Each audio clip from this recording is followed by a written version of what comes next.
"Samantha, you hate me, don't you?" In a drunken moment, I found myself asking this tough question to Samantha, a beautiful department head known for disliking men. I'm embarrassed to be seen that way. Then, she began to reveal a surprising reason for her coldness towards men. "My name is John, I'm 38. I worked in New York after graduating from college, but exhausted by a grueling job, I quit and returned to my hometown. I was drifting for a while, but then my middle school classmate Mike invited me to his company saying, 'Come work with us.' I was skeptical, thinking it might be a shady business, but it turned out to be a reliable company, loved by local businesses and corporations, making lighting fixtures for 50 years. At the interview, Mr. Smith, the president, greeted me in war clothes. He was all smiles, a genuinely nice guy. Surprisingly, they served coffee and jelly during the interview, which was informal but ended with a formal "we'll contact you in about a week with the results." So when they called and asked, "When can you start?" I could hardly believe it and was really happy. This is how I got assigned to sales, and within a month, I felt at home in the company. Most of the employees were locals. Talking with colleagues about family and personal lives, we'd realize connections like, "My sister might have worked with you at the same part-time job in high school," or, "I used to live near your house, has that barbershop closed down?" It was a homey place, perfect for me. However, Samantha wasn't a local. She was quite tall, about 5 feet 9 inches. Her striking beauty made her seem unapproachable. She was so competent that she became a department head at 35. Apparently, she had worked at a major company in New York. But her demeanor was extremely aloof.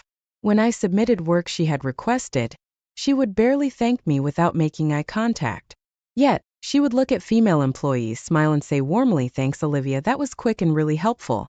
She might be called a cool beauty, but her attitude towards men and women was starkly different. Her overly formal attitude left me feeling dry. "Samantha hates men," Mike said, drinking his whiskey at a bar. "So she really doesn't like them. Did something happen?" "Well, being that tall, even if she's pretty, she's out of the ordinary," Mike frowned. "True, she's taller than most men, but I think she's attractive." When I expressed this, Mike, looking up at my height, said enviously, "That's because you're taller than Samantha. Hey, you should date her." Indeed, I'm 6 feet tall, taller than Samantha. But regardless, I've always liked tall women. My family is tall, and growing up, I always thought my 5 feet 8 inches mother was cool.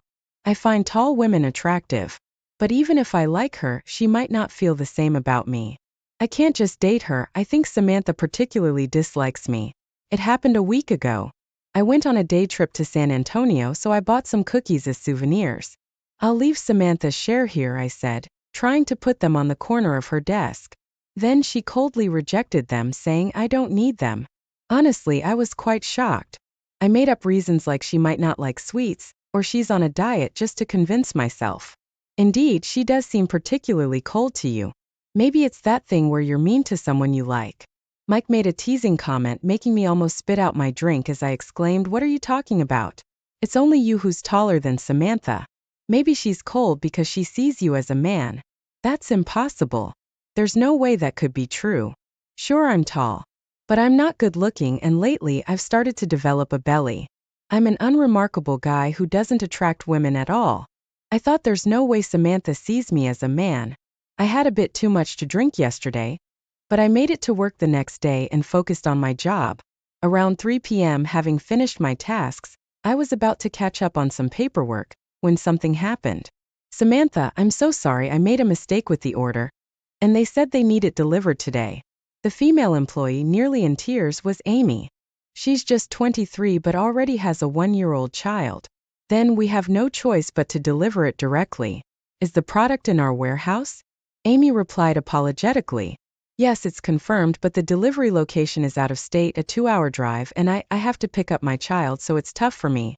Samantha sighed. "Then I'll go." "Oh, but I have documents that I must finish by tonight." The usually cool Samantha seemed unusually troubled. I stood up and approached Amy. "I'll go, I'm free right now." "Really?" Amy looked at me with eyes full of gratitude. "Really, that would be a huge help," Samantha said in a soft voice. So, I loaded the products into the car at a warehouse 30 minutes away, and set off for the 2-hour drive to the client. "I'm off then," I said, jingling the car keys. "John, please take care," Samantha said, and she saw me off. I loaded the products successfully at the warehouse and headed to the client. They were an interior design company, scheduled to install lighting fixtures the next day. I arrived after 6 p.m. expecting a grumpy old man to scold me for the order mistake. I was surprised to meet a young and pretty woman in charge. She must have been in her 20s. I'm so sorry you had to bring this all the way here. She apologized, making me feel awkward. Insisting I take a break, she treated me to coffee and pound cake in the lounge. Her name was Jessica. She was 28 years old and the daughter of the company's president. I guess you'll be taking over the business someday, I blurted out. No, I'd rather get married if I find someone willing, she replied with a gentle smile. I thought someone like her would definitely find a good match soon. When I returned to the office, it was past 9 p.m. I didn't expect anyone to be there, but to my surprise, Samantha was still in the sales department. It seemed like she was waiting for me. I'm sorry for troubling you. No, I should be thanking you, John. I really appreciate your help. Her tone of sincere gratitude warmed my heart. Let's head home, shall we? I turned off the lights in the office and locked up. On our way to the parking lot, Samantha suddenly asked, would you like to grab dinner together? I was surprised. Samantha and I were far from close. In fact, she seemed to have a certain aversion to me. I doubted that two people like us with such a strained relationship would have much to talk about over dinner, and it might just end up being awkward. As I hesitated, she said, sorry, you can say no if you don't want to. Thinking that declining might hurt her feelings, I cheerfully said, let's go. I'm actually really hungry. It was late, so only diners and places serving alcohol were open. Since we had driven, we couldn't drink alcohol, but we decided to go to a popular local grill. By the way, this was also the place where I had drinks with Mike. Welcome, table for two. Upon entering the restaurant, we were greeted by a delicious, appetizing aroma. My stomach immediately started to rumble. We were led to a small table in the corner. The distance between us was quite close. A soft flowery scent wafted from Samantha. Maybe it was her shampoo. Being so conscious of her femininity, I felt strangely excited. What would you like to drink? When the waiter approached us, I ordered Coca-Cola.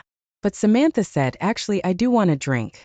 John, will you join me? We can call a cab for the car. I didn't know she liked alcohol that much and smiled wryly. Of course, I'll keep you company until we're both tipsy. So we ordered beer. Somehow, I think we both expected we would end up drinking. Otherwise, why choose a grill? After the first beer, we switched to wine. Samantha and I surprisingly had the same taste in alcohol. As we recommended our favorite brands to each other, we both got quite drunk. Samantha, you hate me, don't you? Fueled by alcohol, I finally asked the difficult question. And no, that's not true, she said, looking away. But you dislike men, right?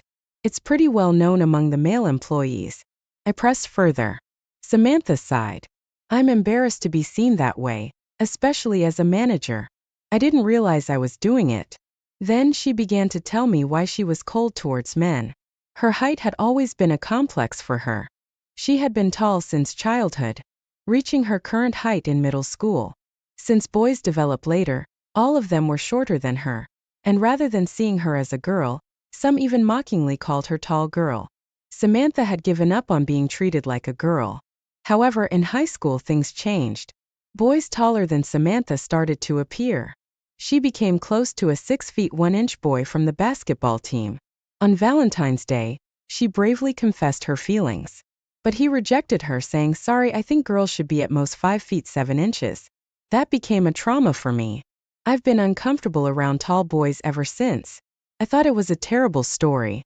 Many understand that it's wrong to insult someone's appearance with words like fat or ugly. But why don't they realize that negatively commenting on someone's height can be just as hurtful? You prefer shorter girls, don't you, John? No, I actually think I prefer taller women.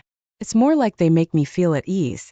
Samantha looked surprised, so I explained that everyone in my family is tall, and even my mother is 5 feet 8 inches. I grew up thinking my own mother was cool. Does that make me sound like a mama's boy? Samantha shook her head. There are people like that, huh? She looked genuinely happy. It was the first time I had seen her smile so naturally, and she was so cute that my heart started racing. After that, Samantha and I began to go out for drinks occasionally.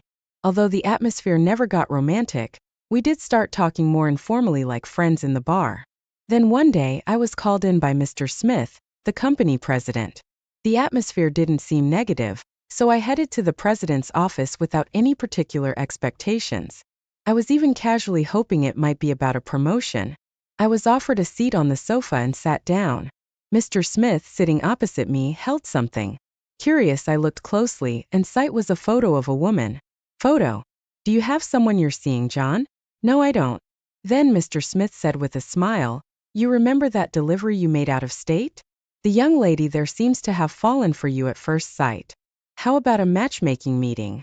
I was so surprised that I was at a loss for words. That young and pretty girl fell for me. Unbelievable. Sudden, so I know it's shocking. Take some time to think about it. He handed me a file which I accepted. There were resume and other photos of the woman. The woman in the photo was wearing a beige, elegant dress and was indeed very beautiful. She was only 28. Why would she be interested in someone 10 years older? Marriage with such a pretty girl. At that thought, Samantha's face came to my mind. What would she think if I went for this matchmaking? I returned to my desk. Hey John, what's up? You're zoning out. Is that photos? You're not really going for a matchmaking, are you? Shoot. Mike had noticed. He quickly snatched the file from me and checked the contents. Well, she's gorgeous and only 28. I'm so jealous. Mike exclaimed loudly, unaware that Samantha was nearby. I hurriedly took back the file from him. No, I haven't decided yet. But you'll go for it, right? You don't have a girlfriend, do you? Well, yeah, but... At that moment, Samantha quietly stood up and looked out. Concerned, I quickly followed her. Samantha, I called out to her as she was about to leave, and she stopped, looking down. John, are you going for the matchmaking? Well, I clearly didn't want to do it. Because I'm in love with Samantha. But would Samantha accept my feelings? I wasn't sure. After all, Samantha and I are too different. Then she said something unbelievable. Please turn it down. I involuntarily asked, what? She turned around and looked up at me. Her eyes were moist, and her cheeks were flushed red. Please turn down the matchmaking. I like you, John. No way. Samantha likes me. Samantha, beautiful, smart, with an outstanding figure, like someone like me. Is that really truly true? When I asked her seriously, Samantha nodded affirmatively. My heart felt warm with excitement. It was my first time experiencing mutual feelings with a woman, and I felt an overwhelming joy. I like you too, Samantha. Will you be my girlfriend? I took Samantha's hand, and with tears in her voice she nodded yes. Yay. Congratulations, Samantha. John, you actually won Samantha's heart. That's amazing. To my surprise, the sales team started appearing in the corridor. You guys were watching. I was so flustered remembering my own words. Samantha too crouched down, saying, I'm so embarrassed, I wish I could disappear. Keep it down, everyone. Let's get back to work. I tried to calm the commotion, but the women surrounded Samantha, excitedly chatting. Don't quit your job even if you get married. John, you owe us a treat now. Mike playfully hit me. Get back to work, all of you. What's all this fuss about? Mr. Smith, the president, even showed up. Shoot, just after the matchmaking proposal, and now I've decided to date Samantha. This is awkward. As I panicked, Mike reported to Mr. Smith. Samantha and John are starting a serious relationship with marriage in mind. Let's celebrate as a company. No, we're not talking about marriage yet. Is that so? Mr. Smith asked seriously. Oh no, is he angry? I stepped forward and bowed deeply to Mr. Smith. I'm sorry, it just happened now. I want to seriously date Samantha, so I must decline the earlier proposal. I braced myself for a scolding, but Mr. Smith laughed heartily. I always thought you two would be a good match. I never expected it to actually happen. Maybe I became a cupid of love. He easily blessed us, leaving me relieved. I'll handle the other party, don't worry. Congratulations, he said, placing a hand on my shoulder. Thank you, I nodded firmly. When I told my parents about my first ever girlfriend, they were overjoyed and insisted on meeting her. Reluctantly, I invited Samantha to my parents' house. Well, your mother is so beautiful. Samantha seemed mesmerized by my mother. I'm not bragging, but my mom is beautiful. I don't look like her at all. Samantha, you played basketball, right? I played until high school too. Really? But I quit in my freshman year. I injured my knee ligament, and even though it healed, I was scared of hurting it again. I understand, I hurt my knee too. They instantly hit it off with a common topic. Did your dad play sports too? Yes, he was in the same basketball team in middle school and confessed to me back then. My mom started reminiscing. Oh boy, spare me, I thought. But Samantha played along, saying, wow, making a childhood love work out all the way to marriage is amazing. By the way, did John play any sports? The conversation turned to me, making me gulp. Haha. In our family, John was the only one not good at sports. He didn't do any sports, always playing video games, my mom revealed. You still love video games, right? They were getting along too well. Really noisy. But both seemed natural, not forced, getting along well. Your blouse is lovely, where did you buy it? Samantha shifted to fashion talk. Both being well above average height, they shared the common struggle of finding clothes. Seeing them get along so well, I felt relieved. Today is our date. I'm meeting Samantha in front of the cinema. From a distance, I saw her approaching. But she seemed different. Almost everyone she passed turned to look at her. The reason was her footwear. Samantha was wearing high-heeled sandals. Already tall with heels, she was over 5 feet 11 inches. Her long legs and slim jeans were eye-catching. No wonder people were surprised. Sorry to keep you waiting. Standing in front of me, Samantha's face was at the same height as mine. This feels new. Hee. We're the same height now. I always wanted to try these shoes at least once, but does it look weird? I shook my head. You look amazing. Samantha smiled shyly and said, thank you. We walked side by side, naturally holding hands. I'm glad I met you, John. I feel like you'll accept me no matter what. Samantha chuckled. Yes, you can grow as much as you want. Lean on me when you're tired. I'll always, Emily. Oh, Kevin. While playing with my nephew in the park, I unexpectedly ran into my former boss, who had abruptly left the company 3 years ago. After taking 2 weeks of paid leave, she disappeared without giving any reason. Now, standing beside my former boss was a girl who looked about kindergarten age. Back then, I thought she had left to live a happy married life. I'm Kevin, 27 years old. After graduating from college, I joined a small and medium-sized business. I felt I could manage somehow, but once I entered the workforce, I realized how sheltered I had been as a student. Even as a new employee, I understood the importance of initiative and proactivity. However, being shy and reserved by nature, I found it hard to step forward. My colleagues who joined the company at the same time as me were more outgoing and quickly bonded with seniors and supervisors. Meanwhile, I struggled to ask questions even when I didn't understand something and just followed along, unsure if I was doing things right. At that time, a senior colleague approached me and asked, how's your work going? It was Emily, a senior by 3 years. She was strikingly beautiful, and I became so nervous in her presence that I acted awkwardly. In front of this senior I admired, I fumbled my words while explaining the status of my work. I should have paid more attention to help you, she said. Even though it was my fault for not seeking guidance, Emily immediately offered her support. From then on, she would notice whenever I was struggling and would come to help. At company parties, when I wasn't sure where to sit, she'd invite me to join her. Other coworkers and bosses would just say he's a quiet guy, and that was about it. But Emily, without teasing, always encouraged me, saying, ask anything and it's okay to make mistakes. Emily was promoted to a supervisor at 28. Following the retirement of our department head and Michael, everyone moved up in rank. Her constant smile, friendly approach, quick thinking, and sense of responsibility made her the obvious choice for the promotion. Even as a supervisor, Emily continued to support her subordinates, including me, and was a kind and reliable presence. She never said anything to diminish our motivation. Thanks to her, I began to gain confidence and show more initiative. I even started to notice myself becoming more proactive. I was initially reserved, but gradually I developed the ability to speak up and take action, making work more enjoyable.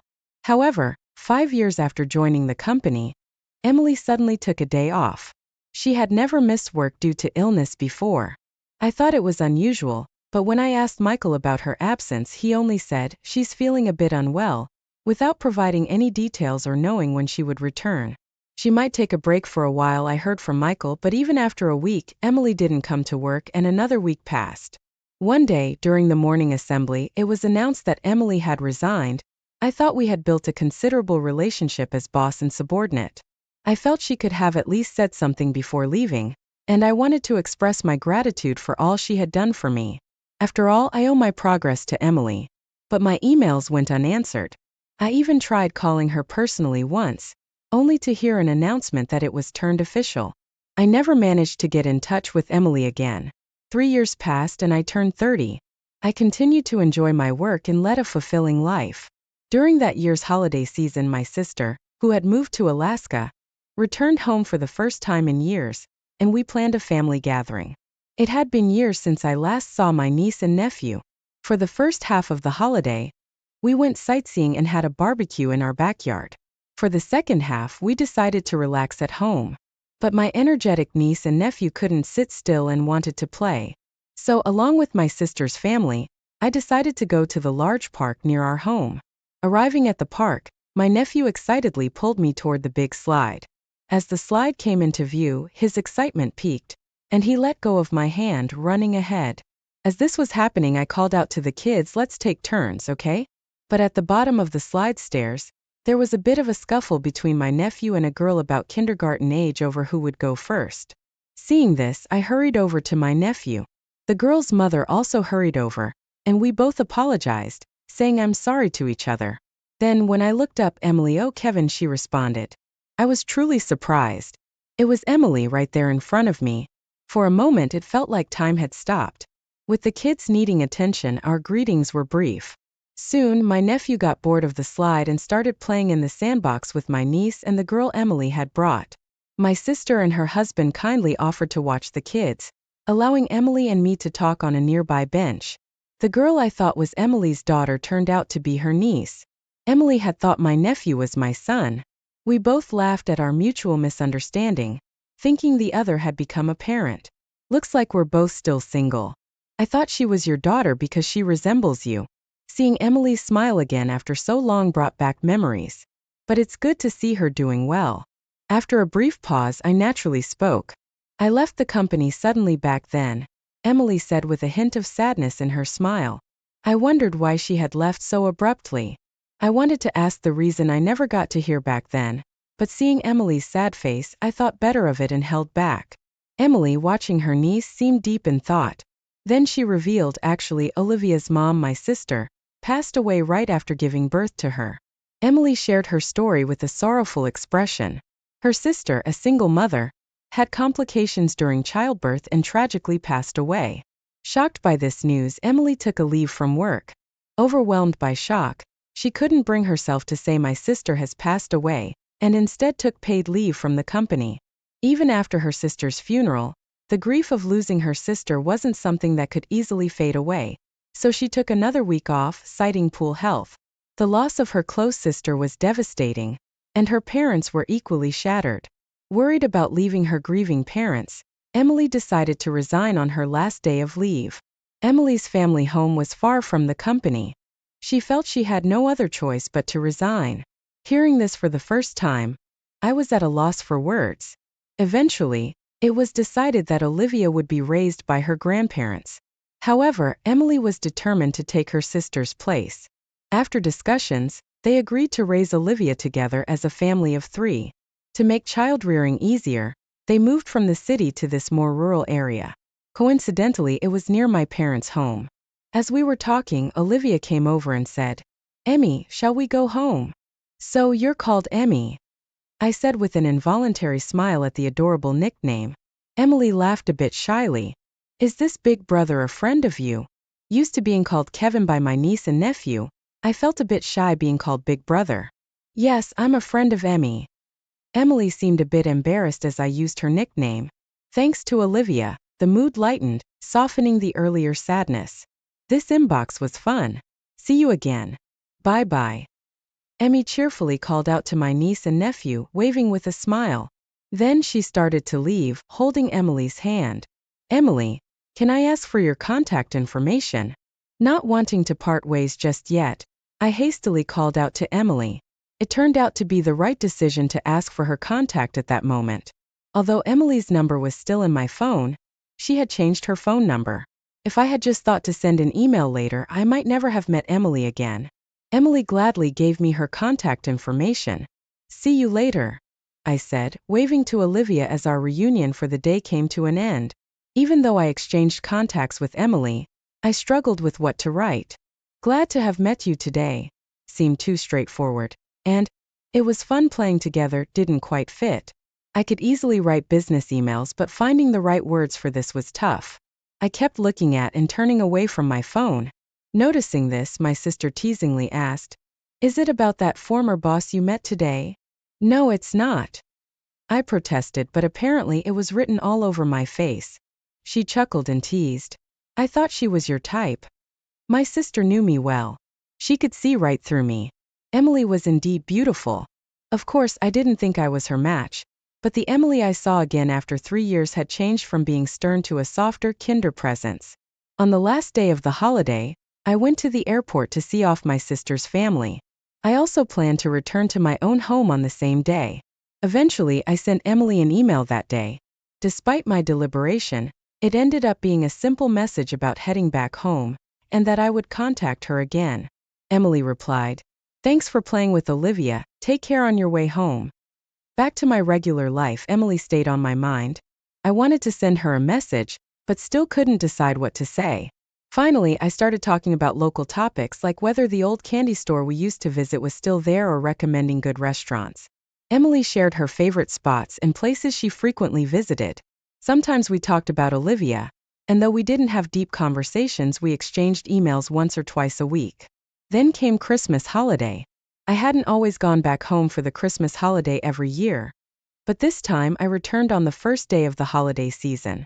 Though it might seem disrespectful to the ancestors, my real reason for going home was the desire to see Emily and Olivia. "Hi Kev, Olivia." And over with a bright smile. That evening I had arranged to meet Emily and Olivia near a convenience store close to my home. Olivia had expressed a wish to go to the Christmas market with me, so the three of us set off together. "Hold hands because it's crowded." Emily must have always told her that. Olivia held both Emily's and my hand tightly. It was only my second time meeting Olivia, but she was incredibly friendly and adorable. Skipping between Emily and me, she excitedly said, "I'm so looking forward to the Christmas market, the market I used to go every year as a child." Seeing the stalls, I too got excited, nostalgic.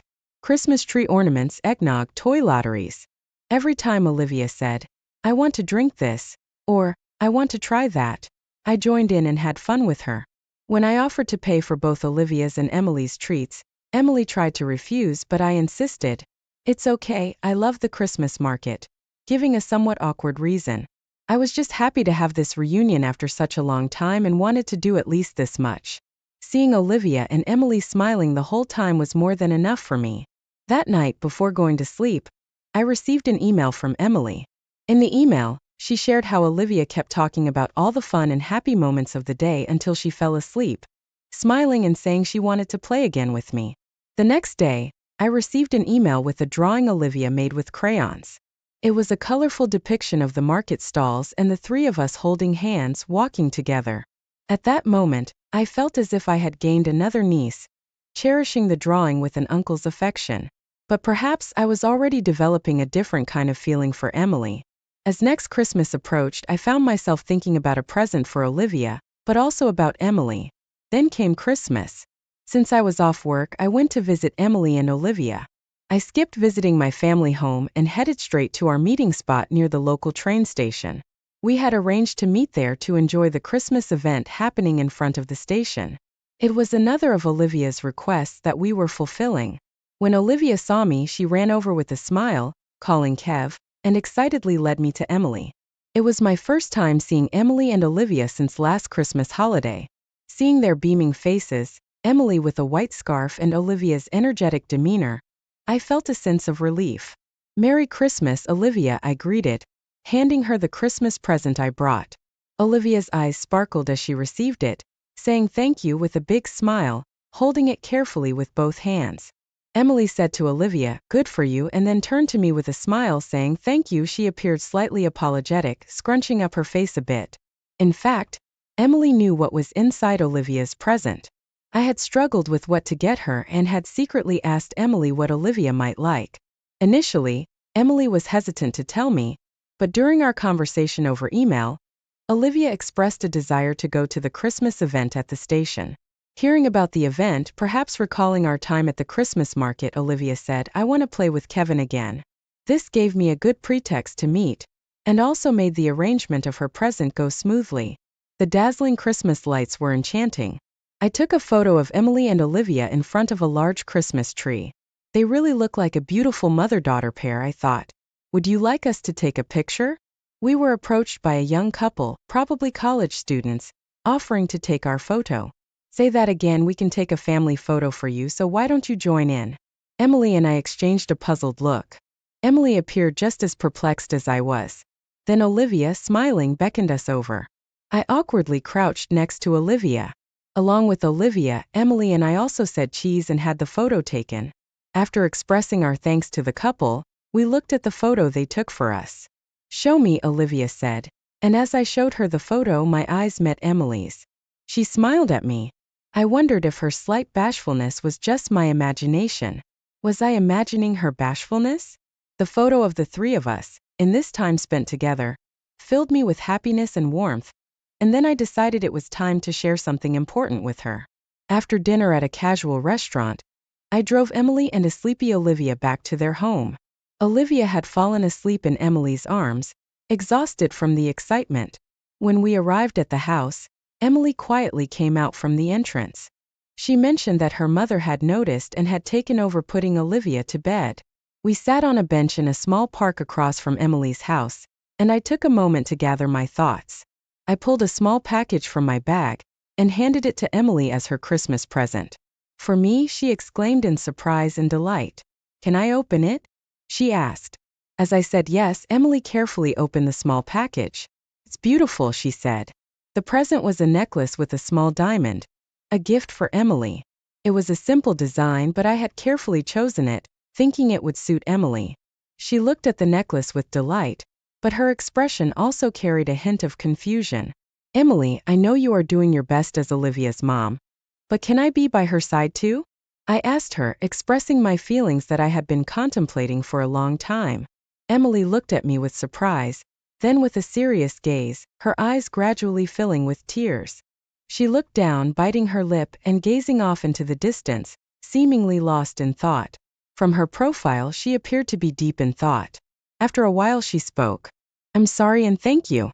I'm really happy to know how you feel, Kevin. To be honest, I'm drawn to you too.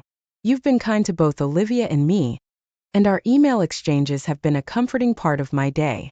I've been grateful to have you in our lives, but I want to raise Olivia properly. I may not be her real mother, but I intend to be by her side as if I were. So I can't reciprocate your feelings, I'm sorry, but thank you. Emily tried to end a conversation there, but I wasn't speaking out of a half-hearted sentiment. I believed I understood how much Emily cherished Olivia from our regular email exchanges. Even though we had only reunited less than a year ago, I knew that even if marriage was in our future, becoming a parent to someone requires a significant commitment. Regardless of whether Emily, Olivia, and I would have that kind of relationship in the future, my desire to support their happiness was genuine. I conveyed my feelings straightforwardly to Emily. Even if it's not as a lover, I still want to be there for you and Olivia. I might be younger and less reliable, but I want to be on your side. That's all. After I spoke, Emily, with tears streaming down her face, nodded and said, thank you. After that, we had dinner at a diner and became close enough to meet several times a year. The three of us, Emily, Olivia, and myself. After that, we continued to meet several times a year. With me visiting Emily and Olivia more often, Amy's wish to ride planes led to them visiting my area for sightseeing. When Olivia was about to start elementary school, we went shopping together for her backpack. We bought some light meals from a store and decided to have lunch in a park with a playground. While eating sandwiches and enjoying the moment, Olivia suddenly said, Kevin, Emmy, are you not going to get married? By this time, Olivia had totally been used to call me Kev. I wonder where she picked that idea up from. Surprised by her sudden question, Emily and I both choked on our food. Why do you think that, Olivia? I asked, trying to stay calm. Because Kev, you like Emmy, right? Olivia, with her cheeks full of sandwich, giggled and looked at Emily and me, saying I knew it. At that moment, we both laughed along with her. But I noticed a slight change in Emily's feelings. My own feelings had also grown stronger since that time. On another day, I formally proposed to Emily. Yes, she replied, with a beaming smile and no hesitation.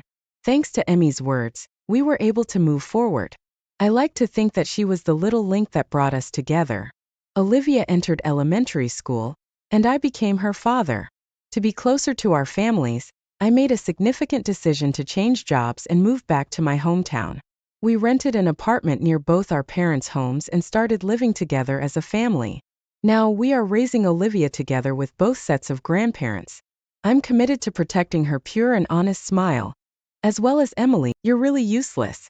How many years have you been working for this company? I am sorry, how many times has she berated me today? I look up fearfully and there is the manager with angry eyes. I really wished I had someone more competent fix this. Okay. Yes, she handed me the document that she claimed had many errors. As I left, I heard my coworkers snickering behind me. I have been with the company for 15 years. I was utterly bewildered when I was suddenly demoted, but I came to terms with it. My new manager, Claire, a woman younger than me, was especially harsh to certain employees. It seemed she often bullied or harassed certain employees. Moreover, she was extremely emotional. Having her as my manager, it couldn't be worse. Even when I examined the document she claimed had errors, I could hardly find any. Could it be a company-wide scheme to harass me? I sighed. Recently, due to economic downturns, my company has been encouraging early retirements. On top of that, they've been demoting employees they want to let go or harassing them to make them quit. They really played dirty. I sighed, placing the document on my desk.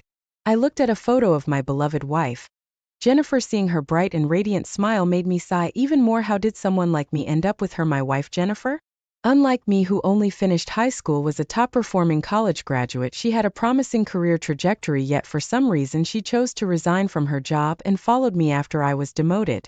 I was getting tired of work. Anyway, I've been thinking of quitting for a while.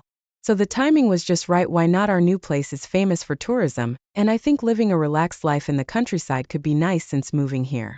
I've been more proactive about doing chores at home, but Jennifer has taken the lead in handling many household duties, even while working part-time at the supermarket. Moreover, even when I vent about my daily office troubles, she listens intently without showing any annoyance, nodding along with genuine concern. Sometimes she'd exclaim, "What's up with that?" and would side with me, condemning my overbearing Claire. When I was working full-time, I couldn't do much as a wife, but now I'll do everything I can. She was a thoughtful, kind-hearted wife I could be proud of and respect, but to be honest, I felt inferior to her. What a pity for her to have a husband like you. Suddenly becoming aware, I turned to look behind me. Claire, you even have a picture of her on your desk. You really adore your wife. Huh? And rumors say she was more competent at her job than you. What a waste, making her quit and dragging her all the way to this rural place like Nebraska. With a sneering and sleazy smile, she stared at Jennifer's photo. Your wife really has it tough, doesn't she? Wouldn't it be better for her if you two divorced? Holding back my rage, I bit my lip. Maybe I have been a burden to my wife, but it's none of her business. If it were just about me, I could endure it, but I couldn't stand her talking about my wife. I didn't want to hear that. I felt the urge to let my anger take control. I wanted to shout back at her. Those thoughts consumed me, but if I did and ended up getting fired, it would only cause more trouble for Jennifer. Still, I didn't want to let her remarks go. I clenched my fists, taking a deep breath. Then the office phone rang. I quickly picked it up. Yes, this is Bob. Hey, I'm at the front desk right now. Can I come over? Jennifer? Why are you here? That call really caught me off guard. Jennifer, who was supposed to be at home, was on the line. You forgot your lunch at home today, right? So I brought it for you. Yeah, I did forget it, but I texted you that I just buy something. I know, but since I was shopping near the office, I thought I'd drop it off. Oh, thanks, but I'm busy with work. So head home soon. Okay. I know. With that, she hung up as I put down the receiver. I locked eyes with Claire, who looked taken aback. Your wife came all the way to the office just to deliver lunch. That's unbelievable. I didn't expect her to either. Cy can't get a promotion, treats his wife like a maid. You're such a loser. Whispering those words, she walked away. I covered my ears for a moment, glaring at a retreating figure. Hello. I'm Bob's wife. In no time, Jennifer entered the office. Seeing her, I was at a loss for words. She was in her usual attire, but it was clear she dressed up for the occasion, wearing a beautiful pastel-colored dress. Jennifer has a great figure. The dress perfectly accentuated her curves. Her makeup, subtle in its soft hues, perfectly accentuated Jennifer's attractive face. Isn't Bob's wife of beauty? She's got such great style, really stands out. Whispering among themselves, some male employees shared their thoughts. But Jennifer shot them a smile and quickly made her way over to me. What a beautiful wife you have. Hearing that voice and looking in that direction, the department head seemed taken aback as she stared at Jennifer. Seems like even she as another woman can't ignore Jennifer's beauty. Here, you forgot your lunch. I packed all your favorites. She handed me the lunch with a cheerful smile. Come on. I know she usually just tosses in last night's dinner leftovers, and she doesn't hesitate to add mushrooms, which I despise. I was wondering what got into her today, being overly pleasant. Then him. Excuse me ma'am. Claire's voice rang out. She strutted over, crossing her arms in front of us with a sour look. This kind of behavior is disruptive. We're trying to work here. Oh, I just brought lunch for my husband. Oh, and here, everyone can have some. I made them homemade. My wife handed her a beautifully wrapped package of cookies. The corners of Claire's mouth twitched upon hearing my wife's words. It's well known among the staff that Claire, besides having no taste buds, is also a terrible cook. One employee, who was secretly dating her, even broke up with her over it, which became quite the office gossip, and I didn't miss it. The mischievous glint in Jennifer's eyes as she smiled at the department head. She's intentionally doing something she knows will occur. Everyone, I also have homemade cookies for you. Thank you for always taking care of my husband. Swiftly turning on her heel, Jennifer began distributing cookies to the employees, but watching her I felt my stress levels rising and began sweating. I was sure this was some sort of retaliation aimed at Claire. I'd always talked about Claire at home, but I never imagined Jennifer would come to retaliate. Enough of this. Do you think acting all sweet will get your husband treated any better here? Claire yelled at Jennifer, throwing the cookie she received from her on the floor. Some male employees watching frowned. You might have gone a bit overboard there. One tried to calm her down, but her anger only grew. She stormed up to Jennifer and shouted, "This is a place of work. Don't hand out unknown snacks to the employees. How could you? This is so uncalled for." Tears welled up in Jennifer's eyes, though they seemed somewhat insincere. Jennifer is the kind who'd immediately snap back if she's yelled at for no good reason. Hey, that's way out of line, Claire. That's just way over the top. The employees rushed to my wife's side, hurling criticism at Claire one after another. Boggs' wife was just being considerate and handed out cookies to us, and after throwing them away you yell at her. What's the problem here? At that moment a voice was heard from the lounge. It was the vice president. What's going on here? Seemed he'd caught wind of the commotion today. The vice president, who was visiting from the head office in New York, came over to see what the fuss was about. This is Claire was pale as a ghost. Then the younger employees began to explain the situation in unison. Vice president, it was awful. Claire yelled at Bob's wife. She was just delivering lunch to Bob and gave us cookies on the side. The male employees exchanged glances. That's what I'm saying. That's the issue. In response to the infuriated Claire, the vice president said, what seems to be the problem here? Let's discuss this in the conference room. Shall we? Yes, sir. With a weak nod, Claire followed the vice president to the conference room located beside the floor. Serves her right. Standing beside me in astonishment, Jennifer muttered. Soon after it was decided that Claire would be transferred to a different department. It was a demotion in all but name. It came to light that she had been bullying employees, like with a recent incident with Jennifer. As a result, she was to be punished, even though it was clear she had been acting under higher orders, targeting undesirable employees like us. Hey, why don't you quit that place? After I went on about Claire, Jennifer smiled and said that, but what would we do? You're working part-time, and if I quit, can we even make ends meet? We'll be fine. I've already spotted a new job opportunity. The company I used to work for is hiring mid-career employees. They have a branch in the next town over. When I mentioned you to my old colleague, they said they'd love to have you. Well, you'd start with an interview. That's a relief. But didn't you say you left because you were exhausted from your previous job? I thought about our future. Balancing a career and raising a child seemed tough, right? So considering we want kids, I felt I couldn't stay there. I discussed it with my manager and left when I came here. I wasn't pregnant yet, but lately I've been feeling off. So I went to the doctor. You're pregnant? Yes, 3 months. And Jennifer whispered with a shy smile, I've been asked if I'd come back once our child is old enough for daycare. My old manager promised to create a more accommodating environment for working moms. She looks so happy talking about it. So just ditch your current job. A company that bullies its employees will go under eventually. I fought for a moment, but sometimes you need to take things in stride, and that's what I felt. You're right. I'll ditch it. I'll give that interview a shot at your old company. It's not easy to decide to leave a company you've been with for a long time. But her casual use of the word ditch made it easier not to overthink things. Seeing her refreshing smile, I couldn't help but smile too. I hadn't imagined things turning around so favorably, especially with Jennifer's support. Moreover, our new family member is growing inside Jennifer. For our child's sake, I have to keep moving forward. I'll let my old manager know. Thanks a bunch. I nodded firmly at Jennifer's words. I felt like I am reminded of her strength from now on. I too was fired up to work harder and do my. Here is the USB containing the data. Well, if you always did this for me, I might have been nicer to you. But now this is mine. Don't think you'll be getting it back. Okay, I got it. The manager smiled satisfyingly and looked down at me. And then, you're no longer needed. I'll be handling tomorrow's business meeting. You're fired effective today. I got it. I handed over my pre-prepared resignation letter to the manager. Once I confirmed the USB was inserted into the computer, all that was left was to wait and see what happened next. No longer an employee, I slightly smirked. My name is Steve. From a young age, my parents had given me a cell phone, and I became engrossed in watching videos and doing simple searches.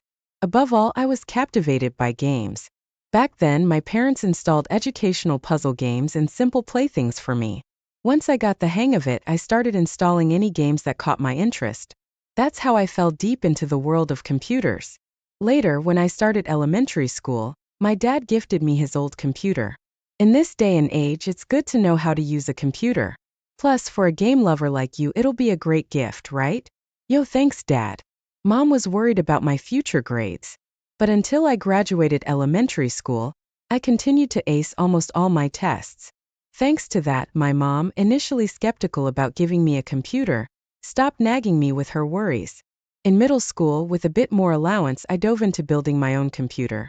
However, I didn't have much money at first, so buying new parts was out of the question. Instead, I hunted for cheap like as-is items, hoping to find something workable. It felt like a treasure hunt game. Spending time with my computer became my top priority. During that time, I also started dabbling in programming. Initially, I wanted to create games like the ones I still loved. Despite the complexity and difficulty, staring at the lines of code I wrote filled me with immense excitement and satisfaction. Eventually, I completed a game of my own. Tweaking and adding to it became one of my daily joys. Thanks to that, during my middle and high school years, I was always the best in computer classes.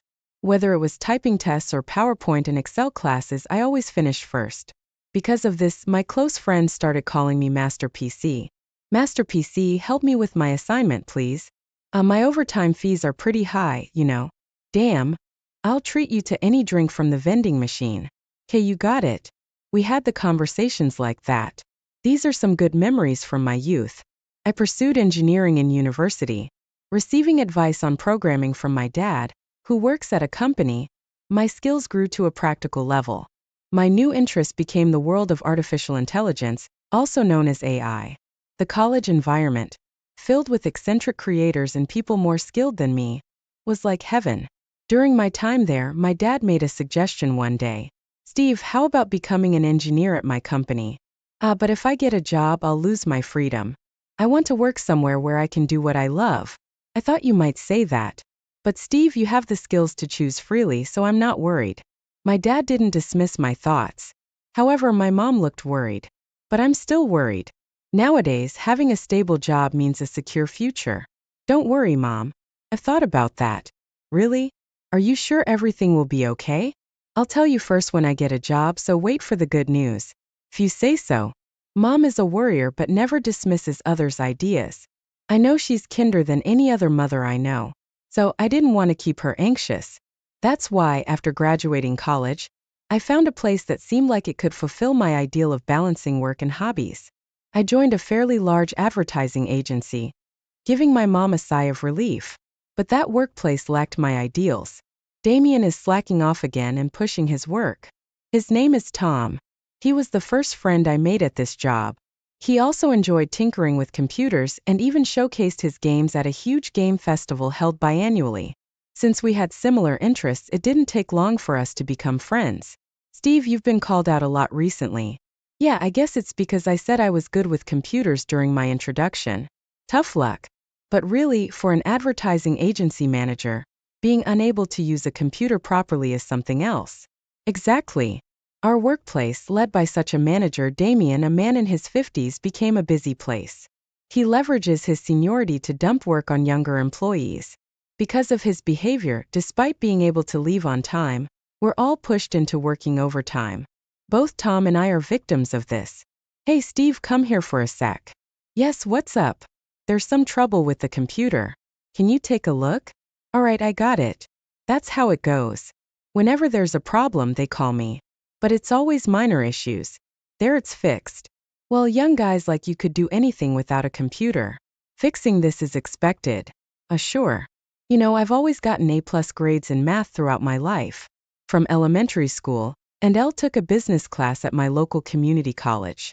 Unlike you, who rely on machines for simple calculations, I excel at computation. We're in different leagues. You understand that, right? I guess so. Conversations with Damien always lead to his boasting and his views on the younger generation. Basically, he has a condescending attitude, an outlook towards those younger than him. That's why he's quite disliked in our department. But among us, there was one guy who seemed to get along well with Damien. This company has grown because of me, you know. Wow, Damien. You truly are a great person. You get it, my greatness. Of course. His name is Matthew. Though he's technically my colleague, we've never spoken. However, he's known for his sharp tongue towards others, and always sticks close to Damien like a sycophant.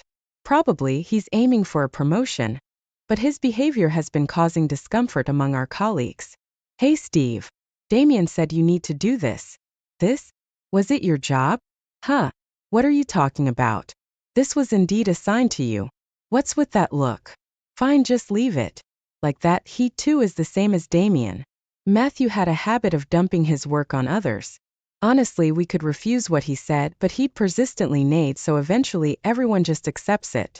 Steve, you're really unlucky. You too, Tom. Why did we end up working here? I don't know. Well, because of two of these guys, I did manage to bond with my seniors and peers. Lately, when we talk during breaks, we inevitably end up complaining about those two. In the midst of this, news of a major project came in. It was about handling a new advertising venture for a global company that develops the latest computer software. For a company of our size, it was a massive opportunity. The president seemed very enthusiastic about it. Thankfully, after some negotiations, we officially secured the contract. It was a sign of great progress for the company. Soon, the news reached our department. It was about assembling a team to prepare the necessary data for the business deal. Looking at the list of members participating in the project, I saw my name on it. Good for you, Steve. Yay. This project seems really promising. I'm sure you'll bring great results. I'm counting on you. Thanks. I'll do my best. Tom, my colleague, was genuinely happy for me. But our excitement was short-lived. While looking at the list, I noticed Damien's name. Tom seemed to have noticed it at the same time, and we both let out a sigh. Good luck, Steve. It must be joking. Tom gave a wry smile and spoke in a monotone voice. Starting the project preparations, I first gathered company data and current industry trends to create the materials. To align the materials with the client's needs, I made several visits to their office. After numerous discussions to clarify their requirements, I managed to gain some trust from them. While thinking that it was quite an enjoyable job, I started working on the task. But just when I'm feeling good about my work, that person always seems to show up in front of me. Hey Steve, finish this data collection by tomorrow. Isn't this your task, Damien? Stop complaining. Just do it. Got it. Damien pushes even the simplest tasks onto me. Honestly, I wonder when he actually does any difficult work, especially since he keeps dumping these kinds of tasks on me. I feel frustrated about it. Once, while walking around the office during a break, I overheard Damien and his lackey Matthew talking. That guy is so dumb. I don't get why he works hard. With someone like Steve around, I get to enjoy the sweet life. Damien, you're so bad, man. I totally don't care. Just let that guy handle all the troublesome stuff. That way I can easily maintain my performance. You're such a strategist, Damien. Strangely, hearing their conversation didn't make me angry. It was all too expected and I just felt resigned. Quietly sighing, I went back to my desk and resumed my work. The day before the project negotiation, I was glued to my computer, finalizing the preparations while communicating with the client. I was so busy that I stood out in the department. Gradually, I started receiving praise from my peers and senior female colleagues, and I felt as fulfilled as when indulging in my hobbies. But it seems someone didn't like seeing me like this. Hey Steve, the printer is running out of ink. Refill it. Sorry. I'm a bit tied up right now. Just do it when I tell you to. That's the problem with young people. Got it. Arguing wouldn't change anything. I know his type, so I didn't talk back. But such incidents kept piling up. Hey Steve, we're running low on pens. Place an order with the general affairs. Got it. Can't you even notice something like a minor problem? What's with young people these days? There was this instance. And others. Hey Steve, make some coffee. Show a little consideration for others. Sorry about that. After being told off and making coffee for him, he then said, I changed my mind. Make some tea instead. Got it. Seriously, it's because you're dawdling that I changed my mind. Honestly, I felt like spilling the hot coffee I had just made on purpose. In the end, I dumped the freshly brewed coffee down the sink and made tea instead. Then Tom came over to me. Hey, are you okay, Steve? Yeah, thanks. But there's nothing I can do about it. Sorry, I can't do much for you either. It's okay, it's fine. Don't worry about it. Just talking to me already makes me feel not alone. That's a relief. Steve, after the project is successfully completed, let's have a drink. Sushi or barbecue. Whatever you like. It's on me. That sounds great. Now I'll go and deliver this tea, enjoying my job, and the private time promised in the contract. All of it was being taken away by Damien. I was beginning to feel a slight sense of revenge. As I felt my hatred growing, burning up the warm kindness in my heart, I placed the steaming tea next to Damien. It was a signal of my fight. Then, as if to deliver the final blow, Damien dumped a pile of documents on my desk. Sort these documents chronologically and file them by tomorrow morning. That's unreasonable. What about the project? You're just a regular employee, and I'm the manager. Understand the hierarchy. You can't defy me.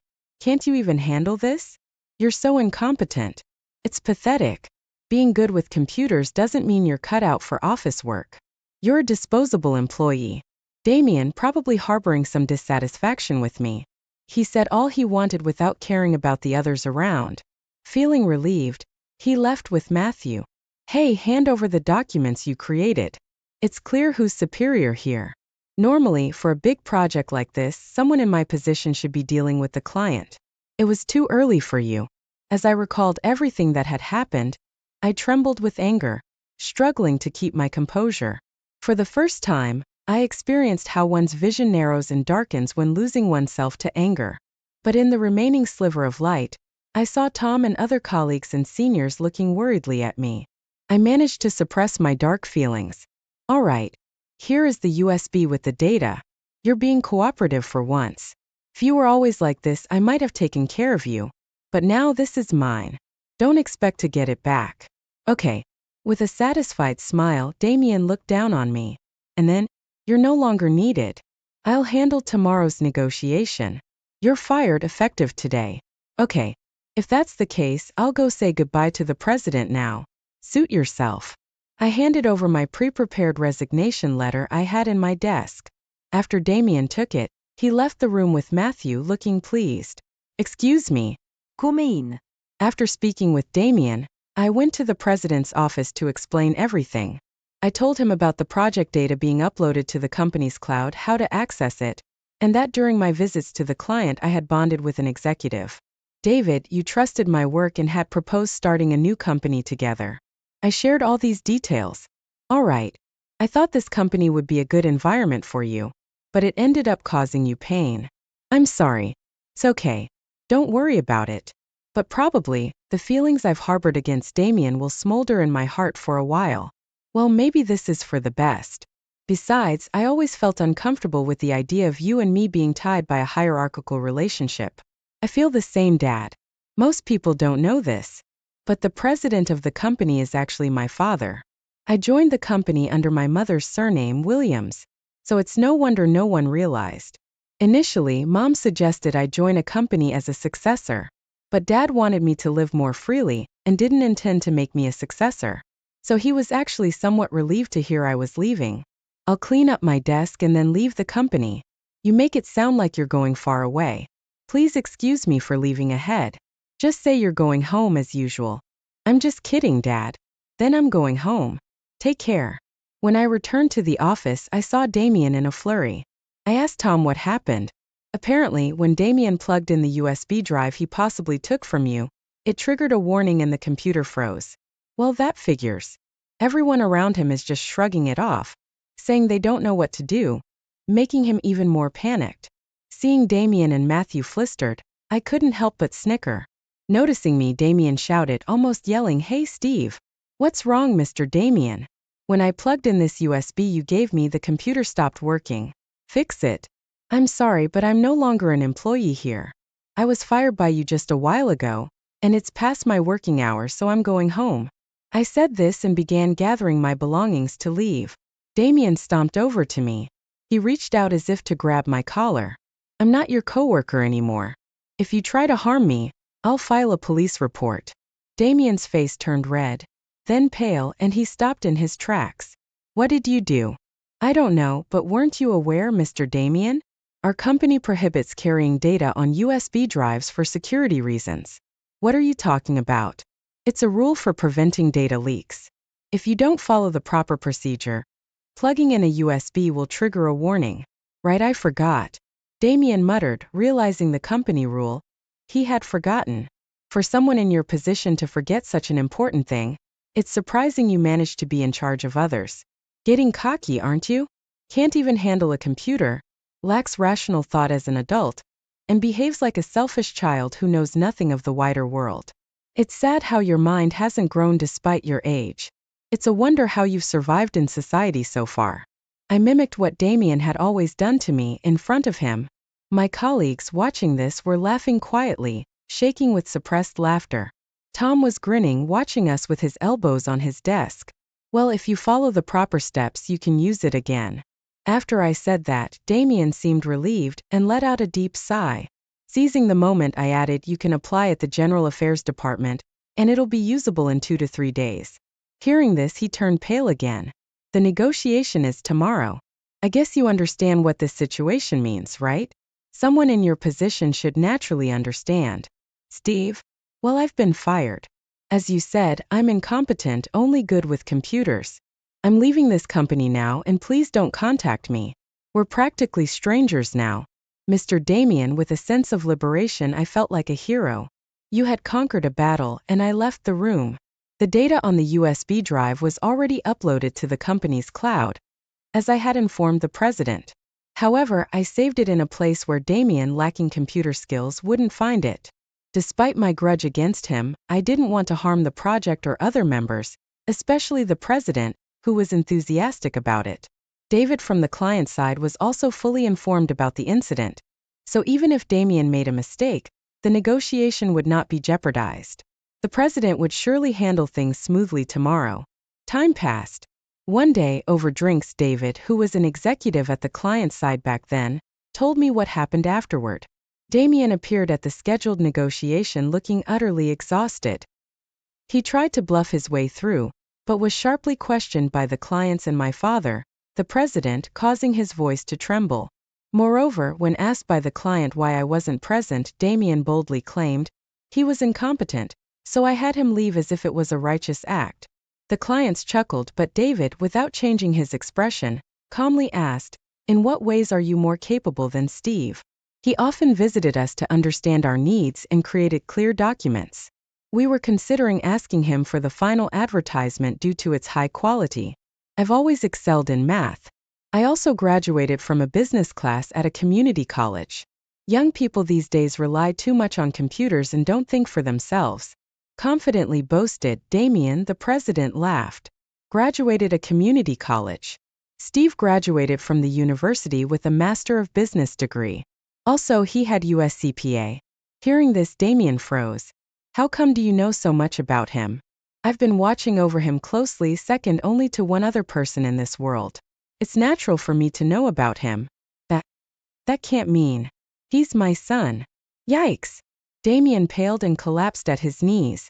David, like delivering the final blow, said, "Our company develops the computer software you so readily dismiss." "Interesting." Saying this, he laughed so heartily that the clients who came with him were taken aback. Then David suddenly stopped and stared coldly at Damien, saying in the lowest voice as he could, "The incompetent one is you." The room froze. David mentioned he was expressing his own disappointment too. His colleagues later said they never knew David could be so intimidating. In the quiet meeting room with everyone staring at their desks, the president addressed Damien. "I understand it's hard to keep up with the times as one gets older. I feel the same. But we must not deny the changes. Once we do, time stops for us. Our industry must always be at the forefront. He continued, you've been pushing work onto others, saying you don't understand or can't do it. I've heard from your subordinates. Most of the work credited to you was done by them. What's your value then? At that moment, Damien was like a deer caught in the headlights, as David metaphorically described. When Damien became almost motionless, the president stood up. The materials Steve prepared are with me. I apologize for the inconvenience caused today due to my lack of supervision. He said so and then apologized to the clients. And David said Steve's excellent materials and trust are still intact. Let's discuss this another time. And he's practically family to us. The clients laughed and let it go. The president then glared at Damien. The world has a way of balancing things like a scale seeking equilibrium. Now one side of the scale is loaded with your deeds. What will balance it? Let's discuss this back at the office. He left with a smile not resembling human laughter. Later, Damien was immediately dismissed by the president. Even though David and my dad usually are cheerful and kind, hearing this side of them made me shudder. Don't worry. That was just an act back then. David reassured with a smile. But I decided never to anger these two. Afterwards, I was fully immersed in the new company. I started with David, enjoying my work more than ever before. Our business focused on developing apps that everyone could use for fun and convenience. There was a lot to do, but most of the work overlapped with what I used to do as a hobby. In essence, I turned my hobby into a career. I stayed in touch with Tom, who remained at my father's company. Occasionally, we would go out to eat when our schedules aligned, and sometimes we invited David, the president of my new company, to join us. The two of them became good friends, almost like best buddies. Once the app Steve and I are developing is finished, I want to ask your company for advertising. That sounds great. I'd love to be the person in charge of the business deal with you. I'll leave it to you when the time comes. The connections each of us had built were now bringing together a new team for this path forward. As long as you strive to move forward in life, nothing is wasted. Everything becomes a part of you and your future. I learned this from the experiences I've had up to today. On a side note, recently on my way home from the office, I spotted Damien. He was standing outside a computer class talking with people of his own age. After a while, a young man came out of the shop and assured everyone inside, Damien, if only you had changed sooner. I might have truly respected you. Good luck. Seeing him trying to confront his own shortcomings, I felt a slight urge to cheer him on. The rapid changes of time can drag you into murky depths if you're not careful, sinking you into darkness. That's why it's crucial to actively seek information and upgrade what you have. By doing so, you can evolve into a person capable of keeping up with the new era. You shouldn't give up or deny the things you can't do. It's also important to love the human aspect of yourself, flaws and all. I pledge to myself to never stop learning, and to live each